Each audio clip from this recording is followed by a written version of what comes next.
Welcome to Sales and Marketing Talk Show. Today we are talking about pricing, and I have Kyle Poyar joining me. Thank you so much, Kyle, for joining. How are you? Yeah, I'm doing well. Good to see you. Great to have you on the show. And just maybe super shortly about your background. You come from OpenView, but could you open up a little bit? Like what is OpenView? What do you do? Yeah, absolutely. So OpenView is a venture capital firm investing in expansion stage software companies all around the world. The firm was founded about 15 years ago, and the idea was VCs can and should provide real value to their portfolio companies, but the only way to do that was to build that model from the beginning, and so focus on one kind of company and become experts at kind of helping those companies scale. And then just kind of work hard over time and learn from the portfolio and apply those lessons to new companies. So we've been exclusively in B2B SaaS for 15 years. We've invested in companies like Workfront back in 2007, which sold to Adobe for $1 billion last year. We've invested in Datadog, Expensify, Calendly, a bunch of products that folks are probably familiar with and hopefully use every day. And I've been at OpenView for 5 years now, leading our growth team, where I partner closely with the executive teams on the portfolio around all things revenue growth. And that includes, pricing and packaging, which I know we want to talk about today, and then product-led growth. So OpenView coined the term product-led growth, and that's been a major focus in helping companies, whether they are already bought in or kind of just dipping their toe. How do you leverage product-led growth techniques to scale faster and more efficiently? Yeah, sounds good. And I think like now today, since we are talking about pricing, a little bit of like packaging of your product, I think for many companies, like when companies are starting, pricing is something that comes kind of in the last place. So figure everything else up and then just put some random price for the product and then start testing things. So maybe to start things off, it will be interesting to learn a bit more like why pricing is so important. Why this is something that companies should use time from their scratch on. Yeah, I guess it varies in importance over time, and kind of the role it plays in a business, it changes. See, fundamentally, pricing is actually about product market fit. And so while startups are trying to kind of build a motion and prove out the need for the solution, it's not just about finding product market fit, it's about finding product market price fit. And so making sure you're solving a problem that is so acute that folks are actually willing to pay for it, and that's able to fund a large and enduring business. And so the price part of that equation is really critical. And if you build a really great product but don't have a revenue model for it, that's not going to allow you to invest the right customer acquisition dollars to be able to even go after your target customer. And so if you can't figure out the revenue model along with your innovation, that no matter how good the product is, you're not going to be able to build a really healthy business around that product. And so at the beginning, it's about the revenue model and the health of the product. I think over time, it's more about building long-term growth and runway for the business. So being able to accelerate the revenue that you get from new customer cohorts to improve your CAC payback, building in that expansion revenue, and being able to monetize the new products that you're building so that you can fund the product development activities that you have. So it kind of varies in the role it plays in the business as you grow. Yeah, sounds good, and I think super interesting points there. The pricing of the product, it's something that is like totally new to me. I of course I browse a lot of like SaaS websites and check out the pricing pages, but super interesting to hear today like a little bit deeper on those ones. On every episode of this sales and marketing talk show, I always ask a question from my previous guest to you, and you have the chance to ask the question for my next guest. Typically, I do that one in the end of the episode, but actually today, the question I got from previous guest Pep Laya was super interesting. I would actually like to start things off with that one. And Pep asked about like what are the legit ways of pricing research to determine your pricing, because I think many companies, they just go to Google to find out what competitors are doing. So what are like the main ways to do that? Yeah, well, and the right techniques will again vary based on the stage of the business. I'll focus more on like early stage techniques that folks can use rather than like the techniques employed by like the Salesforce and Adobe's of the world. In the early days, I think at the starting point, when you're doing discovery calls with customers, and I think every founder is trying to talk to everyone in the market possible, you should better understand the potential value that a business case for your product. And that's a great starting point to just understand like how much pain are you solving and how much is that worth from the customer's perspective. It's going to allow you to communicate the value of the product, but also kind of set an upper bound on, all right, what's the maximum I can charge? And hey, actually, what would be really laughable relative to the value? And so you can look at that as, are we improving revenue? Are we saving the company costs? Are we saving them time? Are we reducing risk? How much time are they spending on this today? Who's spending it? And you can really understand the economic value. And my rule of thumb is you want the economic value to be about 10x what your pricing is. So you charge, essentially you're capturing 10%. The better you're able to be at proving that economic value to customers over time, making it repeatable, having proof points, I think you can capture more than 10% like as you scale. But in the beginning, 10% is a great place to aim for. So that's a great starting point. So something else when you're interviewing those buyers is understanding their reference products. So what do they spend money on? You might not have a direct competitor that someone's saying, oh, we're going to swap out X software and this is the budget for it. If they are doing that, yeah, you do want to know how much they're paying for that alternative product. But if not, think about what are they comfortable buying? What have they bought before? When they think about buying software, what is the purchasing process that they go through?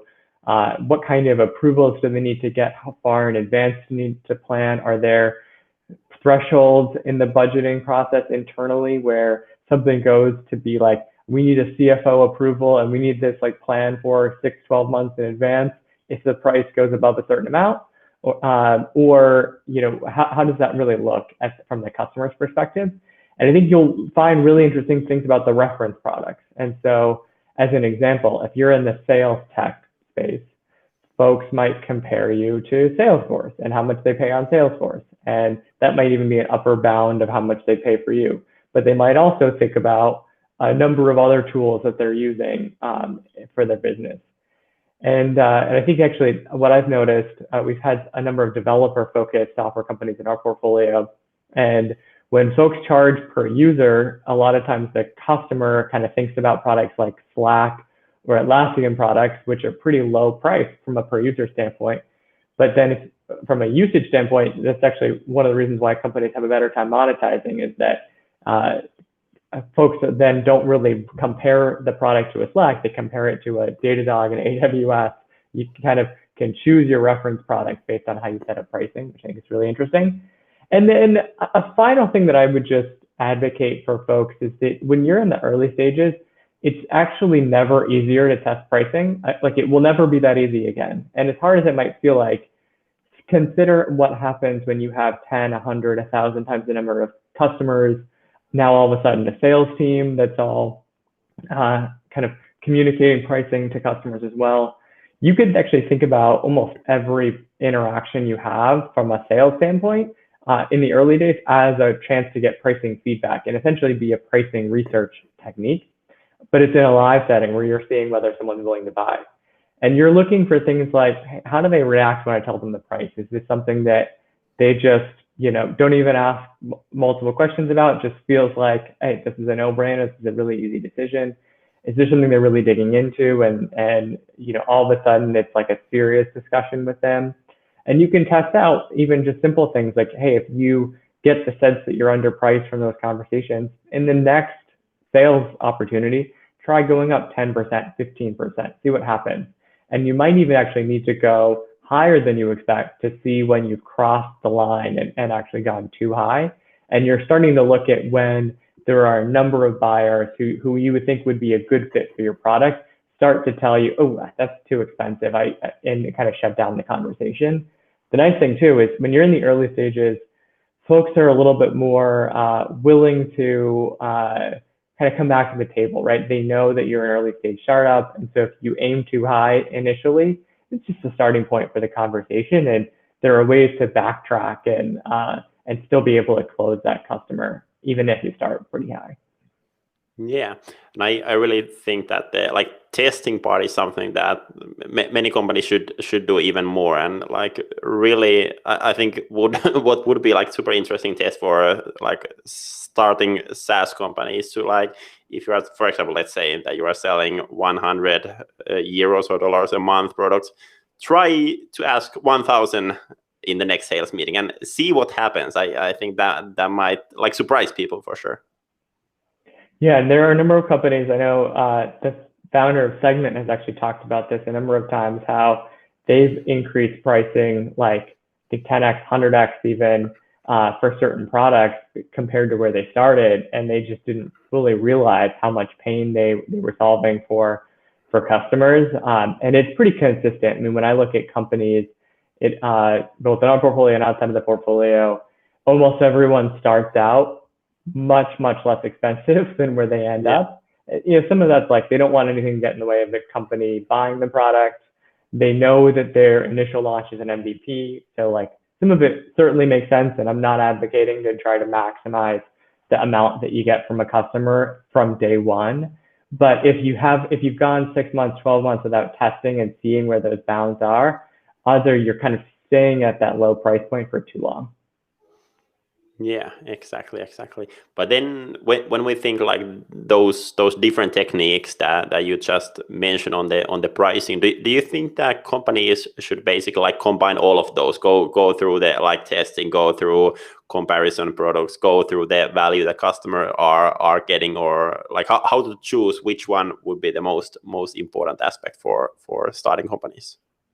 Absolutely. I think companies need to do all of it. I mean, the pricing is so fundamental to how you make money as a business. And it can't just be a whiteboarding session with the leadership team to come up with it. Like it requires real research and testing to really feel like you've nailed it. And so I advocate that folks take it seriously.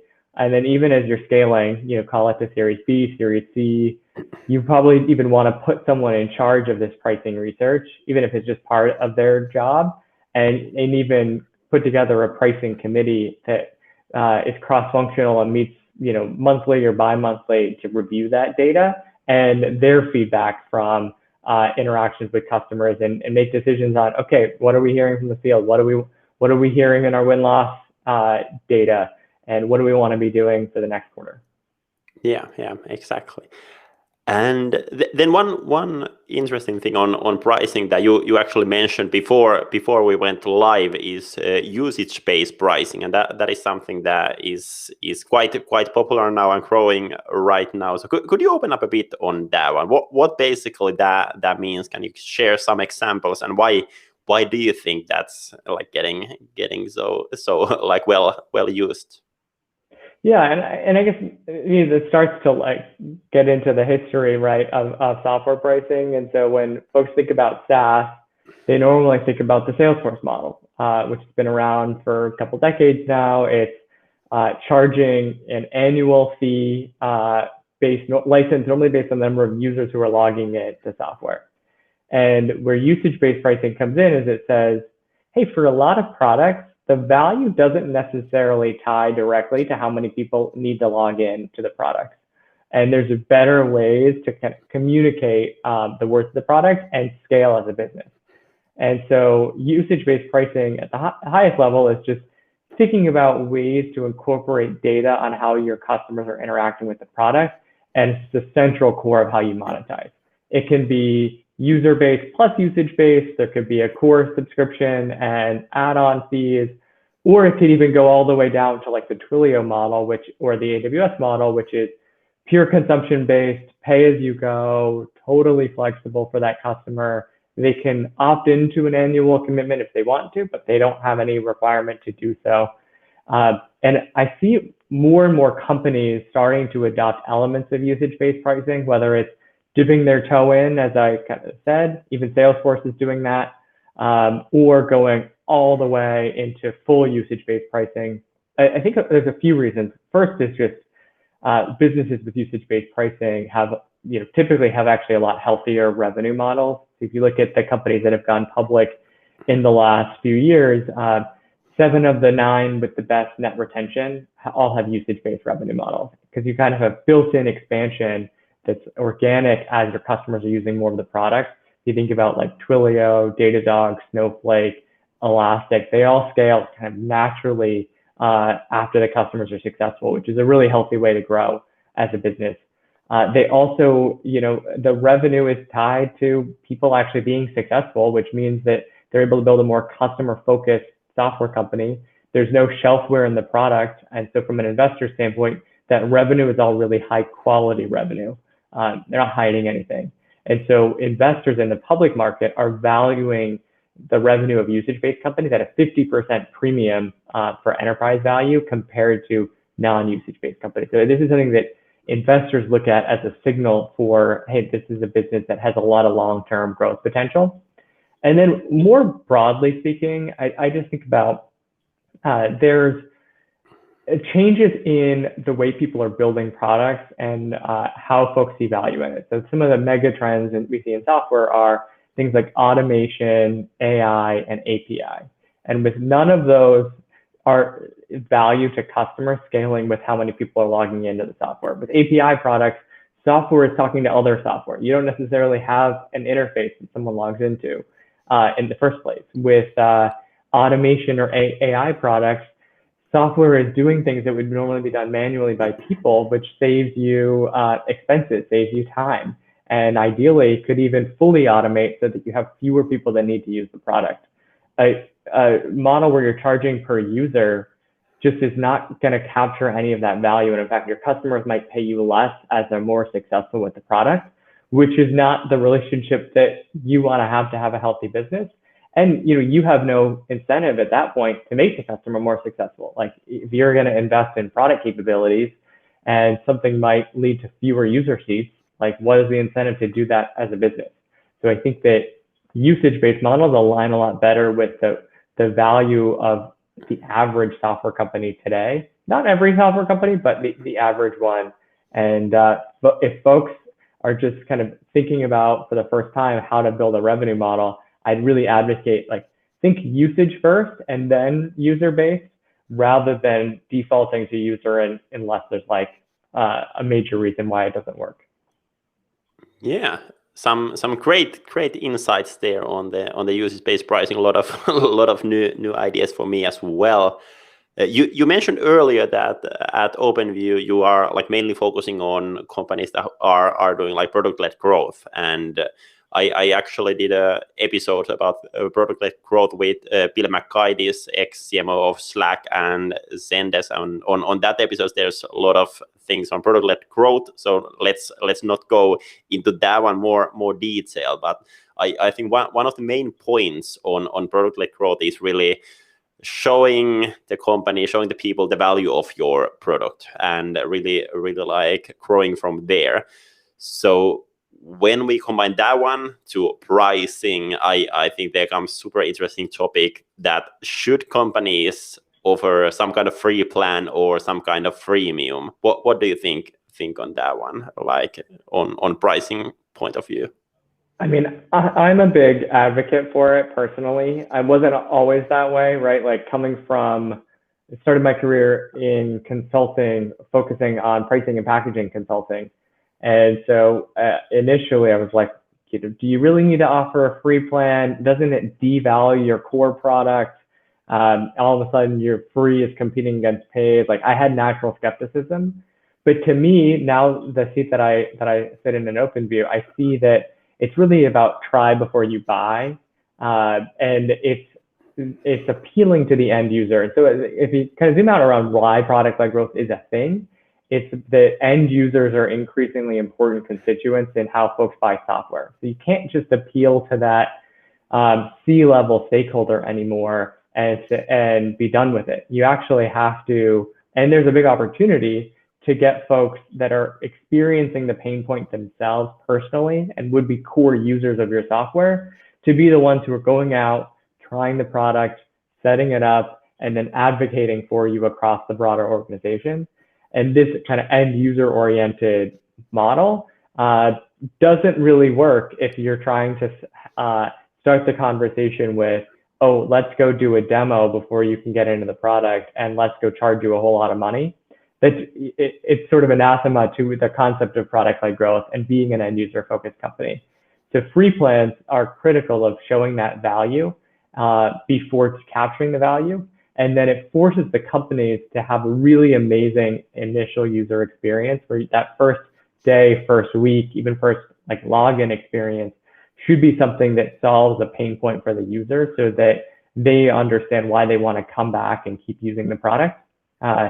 And I think that what I think is fascinating too is that a lot of companies, they start off with a pretty good free plan, and then over time, it suffers from death from 1,000 cuts.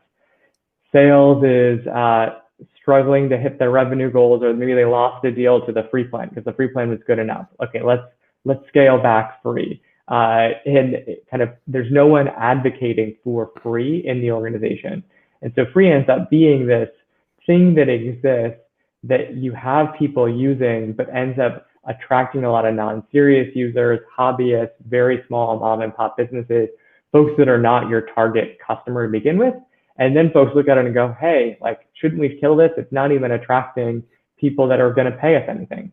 And I think the reality is that you actually want to lean towards making free too good.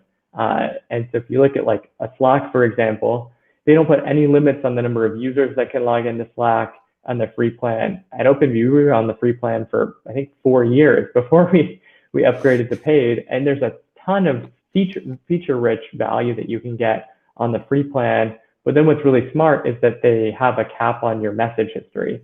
So when Slack goes from this place where teams are kind of communicating and it's nice to have like tool for your communication and kind of employee productivity to, hey, mission critical information about our business lives here. We need access to that information. We need to be able to search through it. That's when Slack becomes something that you absolutely need to pay for. And that's when they monetize because they have the limit on your message history and folks need access to that. And so to me, I like this generous free plan concept and then usage-based compelling events where once it's clear that someone has seen the value, that's when you ask them, hey, this is great. We're gonna, if you want to keep experiencing the product at this level, you're gonna need to pay for it now. Yeah, exactly. But yeah, I think I totally agree on that one. And I actually read your LinkedIn post about the topic that like the main issue with many free plans really is that you're not giving the like real value to people. But I think that is something that companies really should be doing out there. Yeah, absolutely. And I mean, even if you think about it from like a user perspective, right? We're all users of software, or like most of us are. If you were to look at a company that has a free product and you look at it like, this is kind of shitty, like I can't really do anything with this. And especially if you're a developer or someone that actually needs to like implement the software and integrate with other tooling and kind of put real work into it, it's not actually worth your time to even try out the free product. And so if free isn't good enough, you're just kind of negating the entire benefit of free, which is opening up that funnel, getting people to experience the product, kind of using the product as an education or as a marketing tool so that you're engaging with your buyers earlier on than you would. And also you can move them more quickly and in a less competitive process, because if they start using your product, they like it, they might not even ever go and look at alternatives. Yeah, exactly. And one thing like related to pricing is that, of course, I think many companies are like thinking how should we be pricing our product, but then at the same time, many companies are thinking, should we be showing our prices on the website?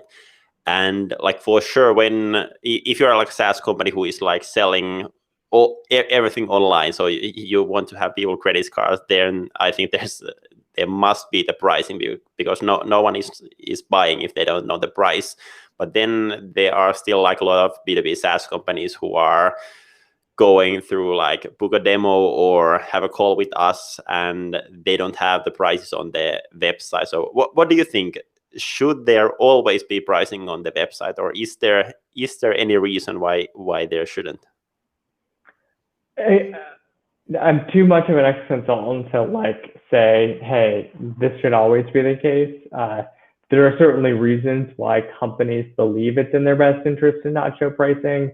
A few of them that folks tend to cite are, hey, well, my competitors will know exactly how I'm priced and they'll undercut me on deals. Or, hey, my price might look really expensive because people don't really understand the value and all the things they can do. So I want to be able to show them the product first and have that conversation around their needs and the business case, and then get them into pricing. And then other folks might just say, hey, pricing is kind of complicated. There's multiple inputs that go into it, and it's really hard to simplify all that down into a pricing page. And it's actually just a better experience overall to have a person be able to walk through it with the customer. Like, I get all of those reasons. I think actually even a fourth reason why not to publish it is that once you put pricing out on the website, it gets a lot harder to change it. If your pricing is never public to begin with, then there's no reference point that folks have, and it gives you more of a chance to kind of iterate, experiment before you kind of lock in, hey, this is the core pricing for everyone. But so like those are all valid reasons, and I think that's fair. Why I would advocate still to consider publishing pricing, even if those are true for your business, are that, first off, buyers are looking for that information. They're going to ask other people about it. So there's even software companies like Capiche, which have come out, or Vendor, that are becoming databases for how software companies price. And so if you don't actually own the conversation and own the real estate, someone else will, and they're not necessarily going to communicate the pricing in the way that does you the best, makes you look at like in the best light, because they can't kind of put price alongside value and use it as a conversion tool with customers. So I guess first of all, your buyer's looking for this information. Do you want them to find it from you or from someone else? I think it also forces you to simplify things and kind of come up with pricing that is customer friendly. It might actually be a problem if pricing is too complex that sales needs to talk to someone, because that will slow down your deal velocity. And so it might actually just be better for your business to keep things a little bit simpler and more value-based.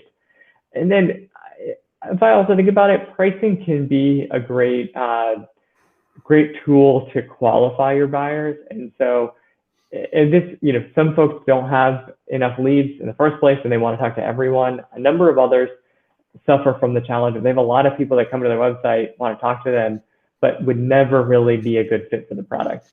And so if you start to put out pricing information, people can opt out and say, oh, actually, I don't know if I'm ready for this. This might not be for me. When your sales team is only having conversations with people that have gotten over the hurdle of pricing.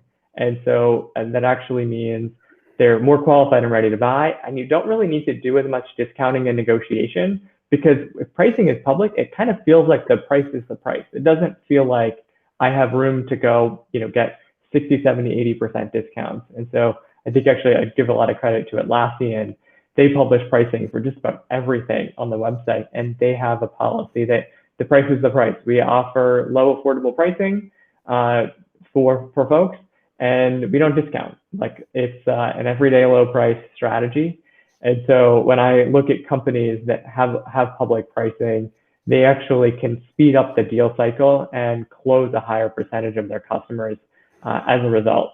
So again, like, while I know it might not be for everyone and there's certainly risk involved, I would advocate for folks, like, when in doubt, push yourself to publish it. Yeah, some great tips there, and I think there's like a lot of marketers listening to this one who I think we need prices to our website, but then like someone inside the company are saying that no no we cannot do it. So like, I It's think probably great tips. sales.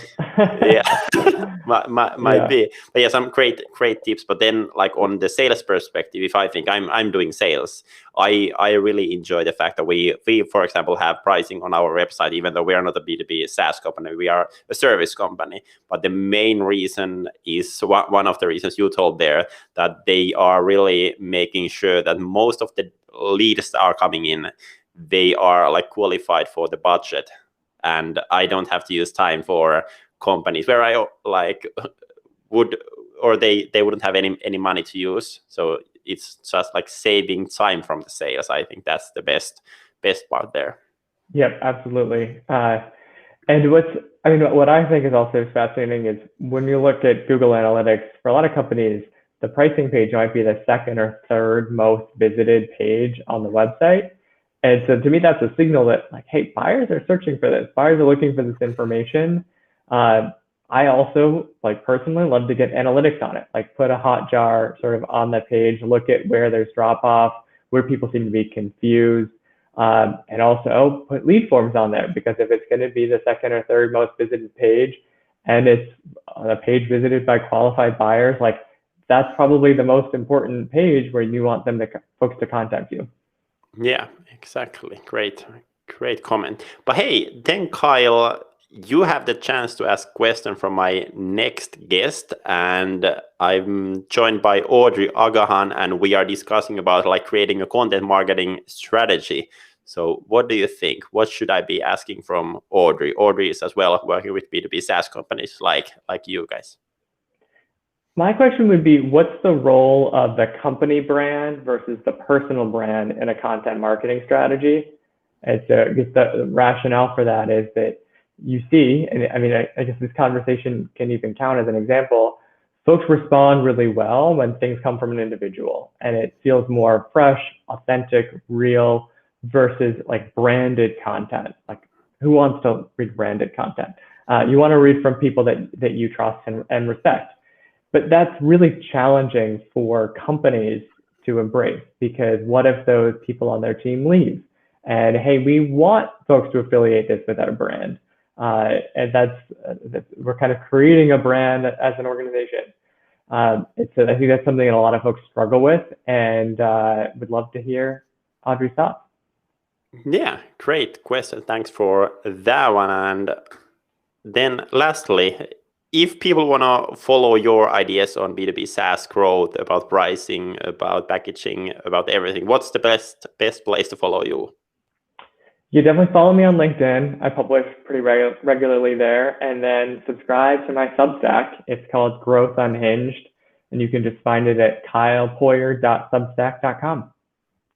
Great. But hey, thank you so much for joining me, Kyle. Thank you for everyone listening. And if you like the episode, feel free to share it with your colleagues who are interested in pricing. And have a great week, everyone. Bye-bye.